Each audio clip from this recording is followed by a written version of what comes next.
Good afternoon. Hi. Welcome to today's immigration Q&A. Today's topic is student visas, how to study in the United States. I get a lot of questions asked both on the Facebook and on our website about how hard is it really to get a student visa so you can go to school in the United States, and if it's something that's possible, then how do you get started doing it? The first thing that you need to do if you want to study in the United States is to locate a school that is approved by our immigration services to accept international students. Not all schools are approved, and if you choose a school that's not approved to take students, you won't be able to get the student visa, and you could waste a lot of time and money in the process. So it's important to ask the international student advisor on campus when you go to tour the school or when you're contacting them on the website, just to confirm that they will take international students. And once you've confirmed that the schools that you're interested in do take international students, and make sure you meet their admissions requirement, and if you are accepted, they will issue what is called a certificate of eligibility, and that's an immigration document that you will then take to your consulate when you apply for the student visa. There is, once you've gotten that document, you'll also need to pay a student visa fee. What's called a SEVIS fee to our government. You'll get the information from your student aid or your student office, and they will let you know what to do. People often ask me, do I need a lawyer for a student visa? And I think in most cases, someone who has never applied for any visa, has never been to the United States, has no other immigration cases pending, you've never had any type of negative criminal issues, and you are a person who can read English and understand the requirements, often you won't need a lawyer just to fill out the student visa application form and go through the process. And if you go to a school that accepts a lot of international students, you should be able to get a good amount of help from your student advisor on this international visa process. Now, however, if you have a special circumstance, if you've been removed from the United States, you have other immigration cases pending, you've been denied visas in the past, in that case, you should probably consult with a lawyer before starting the student visa, and you may want to use a lawyer during your student visa case. Another question I'm often asked is, if I'm already in the United States, can I get my student visa here, or do I have to go home? Now, in most cases, it is not often a good idea to try to change to get a student visa in the United States. And the reason for this is that it's become a lengthy process to do that. And you have to maintain your visitor visa status the whole time. You may have to do many extensions of the process.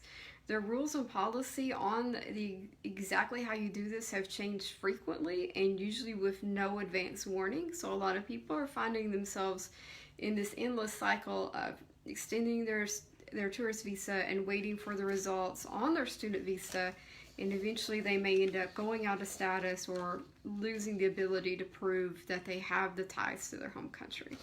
And for that reason, in most cases, it is usually best to apply from the student visa in your home country before you come here. But definitely call a lawyer if you are concerned or confused about which way to go in the process.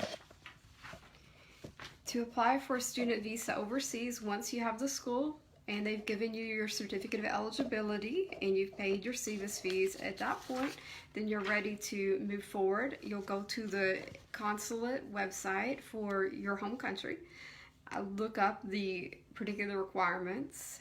It will be an application form that you'll fill out online. You'll have to schedule an appointment for your student visa and go to it. The most important thing to know about these interviews is that they're not going to usually take very long. You may be there all day waiting for your interview, but the interviews themselves are pretty cursory. You'll need to be able to prove that you've been accepted to a school, that you've paid all of the fees. You'll need to prove that you have the financial ability to pay for the schooling. If you're paying for it yourself, you'll need bank account records, employment records to show how you earned the money. If someone else is paying, then you'll need proof that they have the financial ability to do it. You'll also need to be able to prove your ties to your home country and that you're going to return to your home country at the end of your studies. This is where most people run into trouble. They may not expect these requirements, and if the consular officer does not think that you're going to go back to your home country, you'll be denied the student visa. There's two reasons that, for the most part, that people get denied if they're otherwise eligible for a student visa. And the first one, as I just mentioned, is the ability to pay. If you cannot prove that you can pay for the school and your studies there, and everything that's required to live in the United States without seeking employment in the United States, you will be denied a student visa and not be able to attend your school.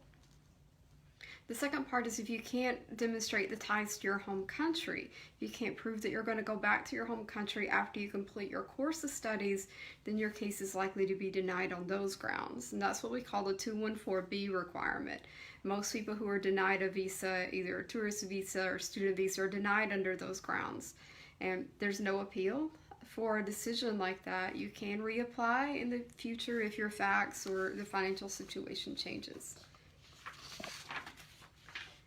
Once you have received your student visa, if you're approved, congratulations. Visas can be issued up to 120 days in advance of your course of study start date, but you won't be allowed to enter the United States in student status any earlier than 30 days. So for example, if your course of studies is starting on January 1st, you're not going to be able to come in October and just wait. You have to obey those rules.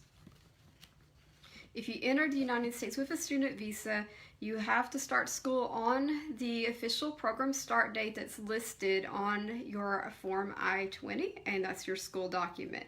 If you come to the United States with a student visa, but you don't go to school, you don't attend your classes, you're not maintaining status, the school will report you for not coming, and you can be picked up by immigration services, detained, and eventually removed from the United States. If you come in with a student visa and don't go to school, the consequences can be very drastic. You can renew your student visa at any time as long as you're maintaining your student status and you're maintaining your eligibility for your student visa.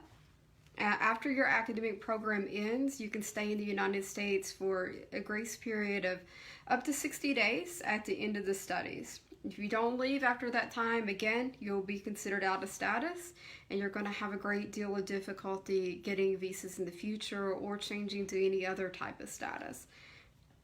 They've recently tightened the rules on students and what students were considered maintaining status and for how long. So if you're in that situation, definitely consult with an immigration attorney to confirm that you're eligible for any type of change of status if you've been out of school or not maintaining your status. Another question that people often ask is family. You can get what they call F2 visas for your unmarried children that are under 21 and your spouse to come with you. Now, if your spouse comes on an F2 visa, he or she is not allowed to work. They cannot work unless they get a different type of visa that would allow work. And F2 children also are not allowed to work in the United States, but they can go to elementary school, high school, or secondary school. A lot of people ask me, if I have a student visa, can I work? And the rules about employment for student visa holders are very strict. You can do certain types of very limited on-campus employment if it's approved by your school. You can also do a few types of off-campus employment while you're maintaining your student status, or sometimes you can do even some of these after graduation, which we call OPT. A lot of people do that after graduation. That's optional practical training. This type of training does need to be in the field that you're studying, and it has to be approved by the school. And you have to get written authorization from the school and for the immigration process to pursue this type of employment.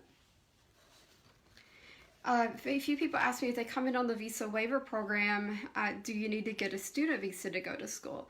And the rules are that people came here as visa waiver travelers or any other type of visitor visas, not allowed to enroll in college.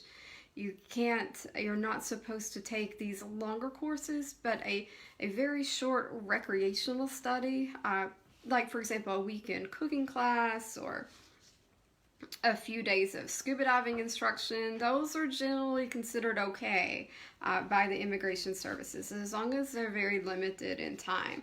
But if you're coming in to go for a lengthier program or to actually enroll in school, then you definitely need to get a student visa.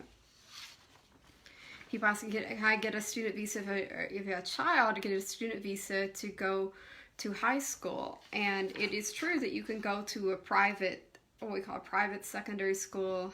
Sometimes in America we call them boarding schools, and other private schools. You can get a student visa to attend those. As far as public school goes, though, the rules are a lot stricter. To get a student visa to attend a public school, you can only attend school for up to 12 months, and you must pay the school the full unsubsidized cost of the education. And that number can be very surprising to people, because they know that U.S. citizen children and people here are going and they're not paying anything, but the actual amount that is considered to be charged can be very great. I do recommend anyone pursuing that type of visa work with a lawyer to make sure that you conform with all the requirements of coming in to go and attend school. Another question people ask is if their child is attending one of these schools with the F1 visa, can the parents come? And the parents cannot get a dependent visa to come with their kids to attend school. You can get a visitor visa to come in, but there are strict rules and requirements on how long you can stay with the visitor visa. Definitely, I would say talk to a U.S. immigration lawyer if you're looking having a kid put in school here, and you do want to come, to make sure that you are complying with all the rules and that you're not overstaying your visa or taking any actions that might lead the government to think that you're here for some reason other than visitors, because you could have a problem re-entering later on your visa. As for most people, the best advice is, if you're looking to go to college, grad school in the United States, look hard at your choice of schools, start searching ahead, make sure that you have the financial means to pay for it, the proof of all those means, and work closely with an international student advisor. They're going to be the person that you go to with most of these questions, and they're there to help you. So for anyone looking to get a student visa or is coming to study in the U.S. this fall, I wish you a lot of luck, and good luck with your studies. Thank you for everybody who joined. I will continue to respond to questions that are posted in the comments until Friday. So if you didn't make this live but you have student visa questions, please post them below. Thank you, everybody. Have a great week.